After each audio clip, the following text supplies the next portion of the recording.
Well, here we are. My name is Connie Eberhart. I'm a somatic sex educator and sexological body worker. I'm so excited to find out that Liz, that you were going to be in town. Yes. And I had to contact you because I know you do a lot of work around the world around the Psoas, but not so much around sex in the Psoas. And she's coming here, like, that's what I wanted to hear about. That's what I wanted to see and learn. And I knew I could gather up a lot of people to. Yeah. And we did. More. We did, yes. So I'm Liz Koch. My website's Core Awareness, and my focus is core integrity. And I think core integrity and sex go hand in hand. So and that's kind of a new part of the conversation, I think. Because a lot of times with sexuality, it's either, like we were talking, very medical or technique. Yes. And then even with a lot of the work that I do is internal. So we're talking about the pelvic floor, but like where it intersects is the psoas. Mm-hmm. So it's the physical part of it, the emotional part of it. And again, not always about strength, but fluidity and buoyancy. And I just put a whole lot of things in one topic, but it's like kind of what's on my mind of how these things all interact and interplay as it relates to our sexual expression. Okay. So the first thing I want to say about the relationship of psoas to sexual expression is that although the psoas is part of our fear response, it's also part of our full body orgasm. And I mean full body orgasm, not as a titillation, not as sexual organs, but as the wave that is the natural expression of the human organism. And so when we're in the wave, when we feel that fluidity, when the whole system can go into that flourishing, it really doesn't matter if you're having an interaction with another human or a strawberry or, the sunshine or the water. I mean, it's like the elements, everything becomes this form of incredible deepening and nourishing pleasure. Mm-hmm. And that's truly what the psoas is. But only if we have a level of integrity can we access that fluidity. Yeah. And I love that there's a very physical way to get to that. Mm-hmm. So sometimes we can talk about the idea of that, but how do we address that? And we can address that through the psoas. Well, not so much through the psoas, but through not misusing the psoas. Mm. So a functional, healthy psoas isn't something you have to go out and get. It's something that's innately your birthright. So then you're looking at, well, what is compromising my core integrity? What is interrupting my ability to be feeling all that I can feel as a living being? And that's conditioning. That's, that's your birth story. That's your relationships you've had. It's your self-esteem. It's your sense of self. It's how a culture that we live in does not value kinesthetic awareness. So we don't teach our children to value these sensory inputs that they have. So just something as simple as, honey, are you cold? And the child goes, no, I'm really comfortable. You say, yeah, it's cold. You should put your sweater on. Mm-hmm. Undermines that child's sensory system and says, no, I'm not cold. I'm fine. Maybe I need to bring a sweater with me because the weather may change. But I can sense when I'm hungry. I can sense when I'm tired. And what we need is language that helps them put those two together. Mm-hmm. This is what tiredness feels like. Oh, I'm having that sensation. I know what hunger feels like. The sensory system, we're interested in the intellectual mind. We're interested in maybe the emotional intelligence, but we have very little respect for the kinesthetic sensory system. But that's where it all begins. Yes. All children are sensual beings. Yes. So and where do we lose that? Exactly. Yeah. And bringing that back into the importance in our sexual expression. Yes. Too. Because it's not just a technique or reaching orgasm. And people talk a lot about the clitoris and G-spot, but forgetting about the natural expression of pleasure and the waves through the body. Yes. It doesn't always have, so it's the whole process. It's the journey. Yes. And we don't show, I'm very surprised, or I'm old enough, I should put it that way, that we look at the movies we all watch and how sex has changed in the movies over the years from being something that was passion to something that's very quick, very chaotic, very, we throw our clothes, we hit the wall, we bounce off. The woman still has her bra on, and we're having sex, and that's it. Mm-hmm. And it's over. Mm-hmm. And everybody's really happy. It's like, who has sex that way? I mean, in reality, it's like, where's the passion of really actually feeling the kiss on the lips, or the touch on the skin, or the shiver that goes through you, Mm-hmm. I mean, it's like none of that's there anymore. So what do children see as they start watching relationships within the media is something that's very sexualized and very chaotic in many ways. Mm-hmm. Everybody's too busy to actually chasing something than taking time. Mm-hmm. And I feel like it sends a very strange message. Yeah. And even in the education, whoever talks about the pleasure, right, and just feeling the subtleties and knowing what does bring me pleasure. How do I access that? How do I know that? How do I recognize that? And communicate that to someone else. And even ask about theirs instead of trying to, make it look like the movie or something else we've seen, but be right here, right now. Yeah. So that's why it's about core integrity, because the Psoas isn't the issue, it's the messenger. So that's the first thing to take home, is that, people are right now obsessed around Psoas more than they've ever been in the 45 years I've been teaching. But it's all about, do I need to do something to it? And no, it's a messenger. It's not, so don't shoot the messenger. You don't need it fixed. You don't need it work done. You don't need it. It is your part of your intuitive gut brain, that sense of feeling safe, not feeling safe. So coherency and safety go hand in hand. The more integral I am, the more safety is not something outside of myself. It's something I inherently feel inside. I know when I'm feeling in relationship to someone else. I know how I feel when I'm being touched. I know what it feels like when I'm in a pleasurable place. There's no thinking involved. It's a knowing, a direct. And that's what I want to learn myself. We all and offer that, and yes, and offer to others. So that's the what fun. I want. That's the play of interacting. When did you in your work?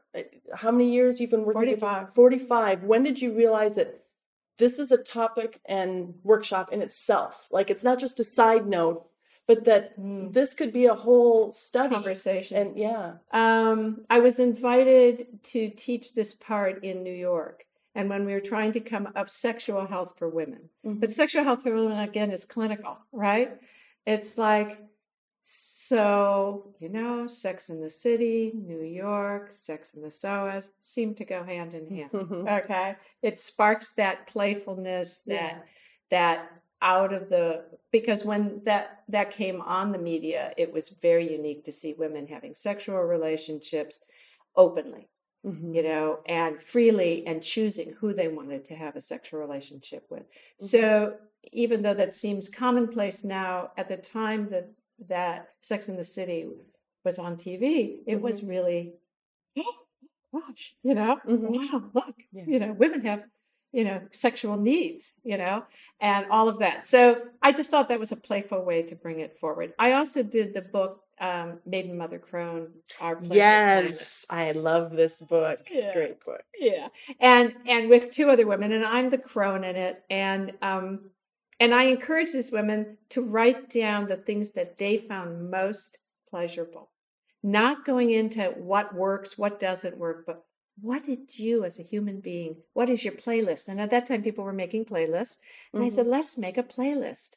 Let's choose 5 things that we each say, wow, this is part of our sexual health, our sexual vitality, what brings us pleasure. And that was the premise of each of us writing the sections of the book together. Thank you for that book. Yeah. And one more thing as it relates to kind of women's health. In the book, it said something about menstrual cramps could also be related to the Psoas. Absolutely. So the nerves of the reproductive organs embed through the Psoas. So if you're misusing your Psoas, if your Psoas has become a tissue that instead of being the filet mignon, which is what it is, it's juicy, it's supple, it's delicate, it's very sensitive tissue, to being the steel rods, then you can imagine how that's going to influence the whole reproductive system in regard to pain and discomfort. So something as simple as constructive rest, on your back, knees up, feet on the floor, a lot of women have found that relieves a lot. And because gravity softens the extraneous tension in the psoas. In other words, the tension you're using that really has nothing to do with psoas, nothing to do with, it's how you braced yourself. It's how you've recruited this tissue to feel safer, to feel more confident, to feel, when really what we need to be is in our bones. When we get in our bones, we are connected to earth. We land and we locate. And all of a sudden, like an animal, we start tracking what really is happening in the space. So we intuitively know when we're safe, when we're not safe, when a situation is dangerous and when it's not. And you can make a conscious choice in that moment rather than feel victimized. You begin to stand your ground. You begin to ward off in the sense of not being hardened, but being clear. And that all plays a very important part in our sexuality. Yes, in our inner relationship. So I always believe that women need to take their health into their own hands. And so to experience pleasure, you have to explore your own body and your own, what gives you pleasure, and discover that, especially if you've been raised in a household or well, we all in the culture, where you've been over-sexualized or under-sexualized, where there's some message that somehow sex is not something okay. So then how does a child get to explore themselves in a place where they're not safe to begin with? So that's, again, the integrity piece. You know, that if you're not integral, if you don't feel that integrity within, then how can you be playful? You can't, because curiosity is housed in the parasympathetic nervous system, in rest, digest, and repair. But if we're in that fight and flight response, then we're in a defense relationship, whether the other person is actively pursuing us or not. And we do live in a culture where women are over-sexualized and are objectified. So we're also working with how to own that in ourselves in a real way, not in a manipulative way, but in a real way. I love that. That's integrity. Yes. And I love that the Psoas can be a teaching tool for that too. Well, I think coming into the core, the big thing I see with the core for women today, including with pregnancy, is that they're overstabilizing it. They're armoring themselves. They're not becoming more integral. They're creating a wall. So it's part of our aesthetic. It's part of our fitness industry, which is male-driven, that we make boys out of women. And so the over-stabilized core... The abs of steel. You can't shapeshift in pregnancy if you've got abs of steel. You're not at that, it's not a marathon.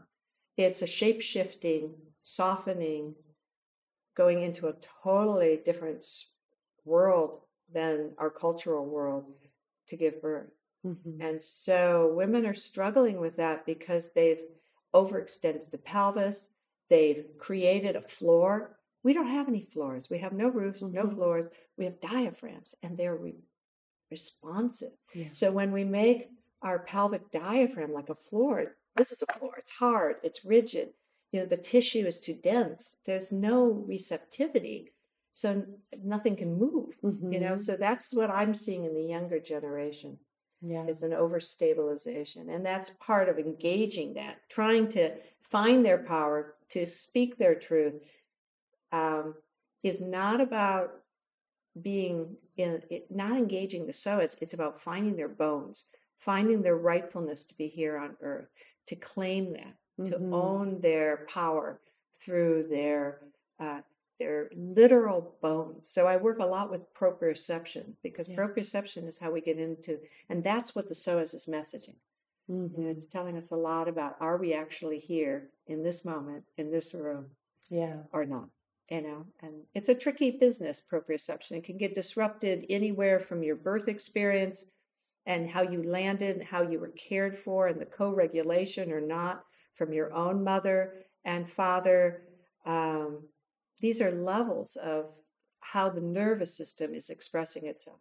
Mm-hmm. So to me, sexuality is very much about the nervous system, mm-hmm. even more than the psoas itself. Yeah. And the psoas is messaging the nervous system. Mm-hmm. So you can't go to the psoas. You have to read the message and then go to the nervous system and nourish ourselves. Yeah. And the nourishing piece is taking time for ourselves and finding what is pleasurable and slowing down and discovering and seeing if we can be playful again, like we were as little kids. Yeah. Yeah. Thank you. So I'm looking so forward to this workshop. Yeah. And what are other ways that people can learn this? You have books and workshops. I do. You can learn a lot from core awareness. There's an incredible amount of free information on my website. And there's some great podcasts where mm-hmm. I talk about sexuality, one with Alice Stewart that I did. Anna Verval and I talk a lot about birth and how it shapes us. So there's lots of different ways to enter in. There's family patterns with Krista Jared, who, talks about when we have these issues that don't seem to resolve, even though we think we're doing everything possible to resolve mm-hmm. them, that, how our family, the field of our family, so field mm-hmm. energy work. So the psoas kind of interweaves in all these different ways. Yeah. Of exploring ourselves, and you can kind of enter into the portal in any direction. Mm-hmm. And then, of course, we have the book, A Maiden Mother Crone, and then sexuality. There's a piece in the Psoas book. There's a larger piece in the Core Awareness book. And you have a facilitator training coming up, yes? I do. I do retreats as well as educational workshops. So you can find all that on the website. Yeah. I'm sure you'll see me again. Thank you so much. You're very I'm so welcome. Looking forward to the training. Good. Okay.